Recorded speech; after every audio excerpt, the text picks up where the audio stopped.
महाकालेश्वर मंदिर के 10 रहस्यों के बारे में बताएंगे जिन्हें सुनकर आप दंग रह जाएंगे। तो चलिए बिना समय गंवाए शुरू करते हैं हमारा ये सफर।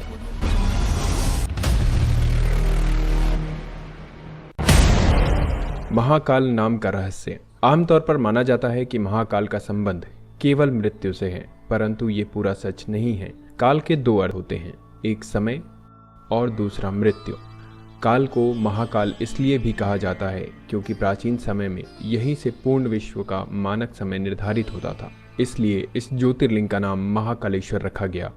दूसरा कारण भी काल से ही जुड़ा है। दरअसल महाकाल का शिवलिंग तब प्रकट हुआ जब महादेव को एक राक्षस दूषण का अंत करना था। भगवान शिव उस राक्षस का काल बनकर आए, जिनके बाद अवंती नगरी, जिसे अब उज्जैन के नाम से जाना जाता है, वहां के वासियों के आग्रह पर महाकाल वहीं उपस्थित हो गए। ये समय यानी काल के अंत तक यहीं रहेंगे, इसलिए भी इन्हें महाकाल कहा जाता है। क्यों यहाँ रात नहीं बिताता कोई राजा या मंत्री? उज्जैन का एक ही राजा है और वह है महाकाल बाबा।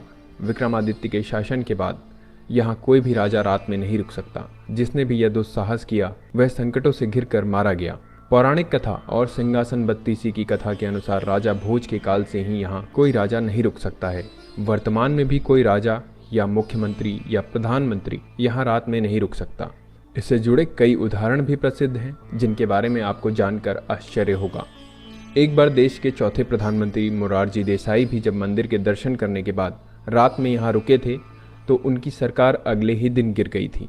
ऐसे ही कर्नाटक के मुख्यमंत्री वीएस येदियुरप्पा भी जब उज्जैन में रुके थे तो उन्हें कुछ ही दिनों के अंदर अपना इस्तीफा देना पड़ा था। इस रहस्य को कुछ लोग संयोग मानते हैं तो कुछ लोगों के मुताबिक महाकाल भगवान ही इस शहर के राजा हैं और उनके अलावा कोई और राजा यहाँ नहीं रुक सकता।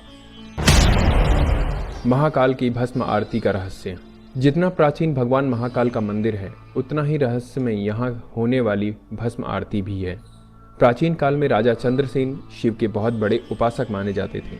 जब राजा रिपुदमन ने उज्जैन पर आक्रमण किया और राक्षस दूषण के जरिए वहाँ की प्रजा को प्रताड़ित किया, तब प्रजा ने मदद के लिए भगवान शिव से गुहार लगाई। प्रजा की गुहार भगवान शिव ने सुनी और स्वयं दुष्ट राक्षस का वध किया। सिर्फ इतना ही नहीं, भगवान शिव ने दूषण की राख से अपना श्रृंगार किया और वह हमेशा के लिए यहाँ बस गए। तो इस तरह से भस्म आरती की शुरुआत हुई। चिता भस्म से की जाती थी आरती। यहाँ पर भगवान शिव के शिवलिंग पर चिता की ताजी भस्म से आरती की जाती थी और इसी से उनका श्रृंगार भी होता था। एक कथित कथा के अनुसार प्राचीन काल में प्रतिदिन एक मुर्दे की राख से भस्म आरती की जाती थी, परंतु एक बार उज्जैन के शमशान में कोई भी शव नहीं मिलने के कारण उस समय के पुजारी ने अपने ही पुत्र की बलि देकर उसकी चिता की राख से भस्म आरती की, जिससे भगवान महाकालेश्वर अत्यधिक प्रसन्न हुए। उन्होंने उस पुजारी के पुत्र को जीवन दान देते हुए कहा, आज से उनकी आरती कपिला गाय के गोबर से बने कंडों से की जाए। और तब से आज तक यहाँ कपिला गाय के गोबर के कंडे शमी, पीपल, प्लाश, बड़, अमलतास और बेर की लकड़ियों को जलाकर तैयार किए गए भस्म से उनकी नियमित रूप से आरती की जाती है। रहस्यमय श्री नागचंदेश्वर मंदिर। महाकालेश्वर मंदिर के बारे में तो आप सभी जानते ही होंगे, लेकिन आप में से शायद ही कोई ऐसा व्यक्ति होगा जो श्री नागचंदेश्वर मंदिर को पहचानता हो। वर्तमान में जो महाकालेश्वर ज्योतिर्लिंग है वह 3 खंडों में विभाजित है। निचले खंड में महाकालेश्वर, मध्य खंड में ओमकारेश्वर तथा ऊपरी खंड में श्री नागचंदेश्वर मंदिर स्थित है। इस मंदिर में नागराज तक्षक की प्रतिमा के ऊपर भगवान शिव पूरे परिवार सहित विराजमान हैं। आपको यह बात जानकर हैरानी होगी कि इस मंदिर के द्वार वर्ष में केवल एक बार खोले जाते हैं। आप केवल नाग पंचमी के दिन ही इसके दर्शन कर सकते हैं। दक्षिणमुखी शिवलिंग।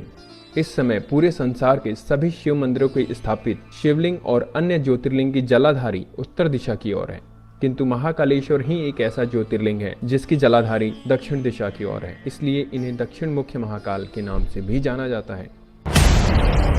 स्वयंभू ज्योतिर्लिंग। 12 ज्योतिर्लिंगों में से महाकाल ही एकमात्र सर्वोत्तम शिवलिंग है, अर्थात आकाश में तारक शिवलिंग, पाताल में हाक्टेश्वर शिवलिंग और पृथ्वी पर महाकालेश्वर शिवलिंग ही मान्य शिवलिंग है। मान्यता है कि महाकाल मंदिर में शिवलिंग स्वयंभू है। विश्व भर में काल गणना की नगरी कहे जाने वाले उज्जैन में मान्यता है कि भगवान महाकाल ही समय को लगातार चलाते हैं और काल भैरव काल का नाश करते हैं। मंदिर जहां भगवान को पिलाई जाती है मदिरा। मंदिर के गर्भगृह में एक गुफा है जो महाकाल मंदिर से जुड़ी हुई है। जहां भैरव बाबा का मंदिर स्थित है। काल भैरव का मंदिर देश का ही नहीं बल्कि दुनिया का एकमात्र ऐसा मंदिर है जहां भगवान को मदिरा पिलाई जाती है। जहां पूरी दुनिया में मंदिरों के आसपास से शराब आदि की दुकानें हटा दी जाती हैं, वहीं दूसरी ओर महाकाल के मंदिर परिसर से लेकर इसके रास्ते तक में बहुत सारी शराब की दुकानें लगवाई गई हैं। यहाँ प्रसाद बेचने वाले भी शराब अपने पास रखते हैं। आज तक यह कोई नहीं जानता है कि भगवान को मदिरा पिलाने का रिवाज कब से आया और आखिर इतनी मदिरा जो भगवान पीते हैं वो जाती कहाँ है।